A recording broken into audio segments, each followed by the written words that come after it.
Another week, and we are very much at the end of January. I'm actually recording this in the first few days of February because it's just been busy and lots of stuff has been happening, both at home with the writing and some of the stuff that I'm doing at college with the work activity. But I want to close out the month and say No Spend January is over. And just to talk about a few things that I've learned in the hopes that some of that I can share with yourselves, but you can also reflect on the journey I've gone through. And those of you who've already commented, thank you over the last month. But if there's anything else that's new in this video, please drop a comment in the little area below here and share with me what has happened. Just looking at my notes for the final, it wasn't a week, of course, because it was from the 22nd to the end of the month, so pretty much close on 10 days for the end of January. One of the biggest things that I found as I went through the month is my confidence grew because I realized how much I was saving or just accumulating in my normal day-to-day account because of not spending without thinking about it. By being thoughtful about the way that I let money come off my debit card account or the way I used cash, I just saw that the balance that I normally maintain ended up being higher because it wasn't being run through or I wasn't using it up quite as fast as I normally would. And one of the issues that I noticed was my temptation to spend. I kept thinking, I'm better off by £100 or £150 this week through having been frugal the previous week. What could I spend the money on? And that was a big temptation. As an extreme, I even started looking at buying a second-hand car. And I haven't needed or used a car since I sold my last one about 4.5 years ago. But I actually started looking at thinking, right, I'm building up my savings. What can I do to enjoy my free time more? And I actually visited and stepped inside a vehicle called a transit van, a Ford, an old builder's van in a nice clean condition, which had a reasonable price on it. But I thought if I bought it for this price and I spend the same amount on doing it up, I could have a camper van. And I went down this rabbit hole of, if I buy this, then I could do that. And then one of my sons was brilliant. He said, look, Daddy, you don't need that. And you've never even talked about buying those things before. And it's true. I just ended up thinking, I have this extra money that I haven't spent. Why don't I just stretch myself again and buy something? But stretching my finances would have been an enormous mistake. And to buy something that I would only occasionally use, maybe at weekends or one weekend a month, that's been a ludicrous temptation. And I've managed to beat it, I've managed to avoid it, because I realized that what I actually was looking at was the idea of rewarding myself for having been frugal and managed my spending in a thoughtful way, and just getting out to the coast and doing some walking on some of the footpaths. So what I'm going to do in February is have a 3-day weekend when I go up to the coast, stay in a youth hostel at Whitby, and walk along the coast and enjoy several days there, and then travel back on public transport. That will cure the itch, so to speak. It will allow me to think, I've had a great time. It hasn't cost me more than maybe £150 for a weekend away, and I will have really enjoyed that. But also it's a little reward to say, okay, let's consider February as being perhaps frugal February, and continuing with this approach to spending less than normal, tracking and keeping accounts of what we do with our funds, how we spend our money, and using a little bit to say, okay, you've done really well, have a little treat or a little break. So I'm looking forward to that. In terms of the overall savings from the month, having looked at my account balance and the normal patterns of spending on regular bills and food and accommodation, utility bills, things like that, I am better off by almost £800. in the month that has gone past. I'm really quite amazed by that. I was hoping that maybe I would find myself saving perhaps £100 a week, but it's almost double that. I'm about £780 better off. One of the things I did, and I didn't mention this in the earlier videos, I forgot, is I looked at some of my outgoing bank debits, my regular payments to things that I'm subscribed to, and there were 2 pieces of software that I buy on a monthly basis that I haven't made very much use of in the last 6 months.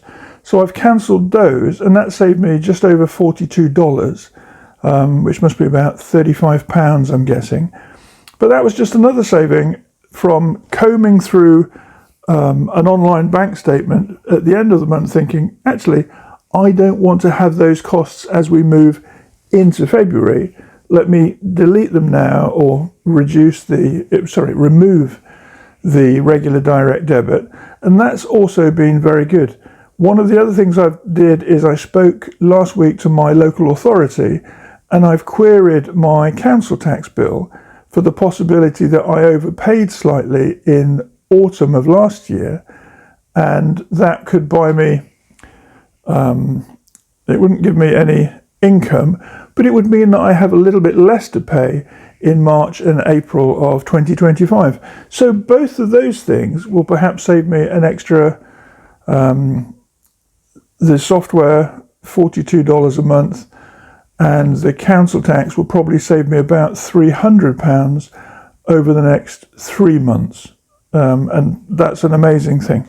I talked about reward. I talked about the idea that I had been tempted halfway through the month. I saw a vintage watch. I've been looking at the Dirty Dozen watches that were made for the UK Armed Forces during the war, and I've settled on something as a little treat. You know that I love my watches. I see them as much as an investment as I do a joy and a pleasure.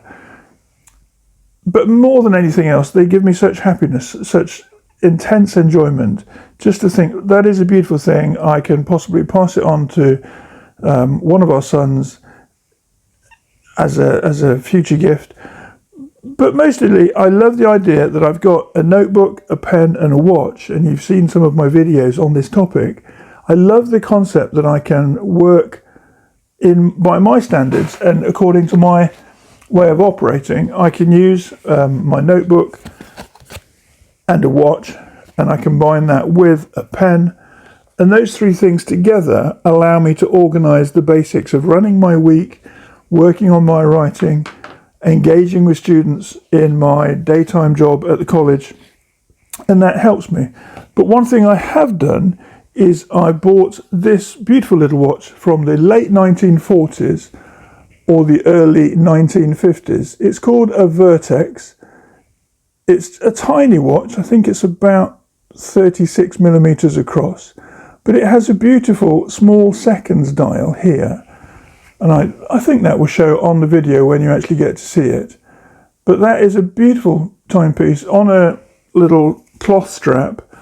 And I've worn that a couple of times this week. And every day that I wore it, people said, "What is that watch?" And these weren't watch people. These were normal people who have seen my traditional steel bracelets. And they've commented on this. But I actually love it. It's a very simple watch. And I spent about 10% of the value of what I had seen accumulate in my account over the course of the month. Like I've said, that figure was around £780. The watch cost me £80. So that was my reward for growing the balance in the account. And the balance that I did accumulate, I transferred that on Monday into stocks and shares, so that there will be something else earning money every day, shares going out to work and earning a dividend every 3 months or every 6 months. So it's the kind of gift that keeps on giving. And that feels like a very good, sensible thing to have done. So January has been really successful, much more so than I thought. As I've said, I thought maybe I would find myself being better off by perhaps £100, maybe. I think that's about $120 better off each week. But in actual fact, it's been almost twice that figure.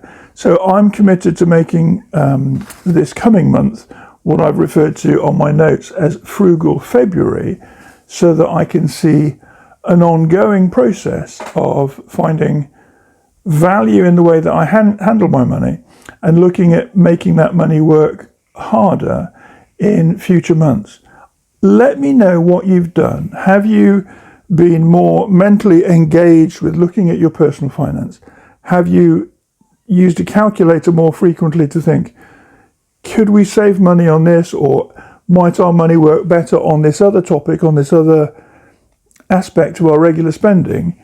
And where have you seen gains in the way that your account balance has grown over the course of the month by being more frugal with your spending and finding ways to get the same value for less money leaving your account?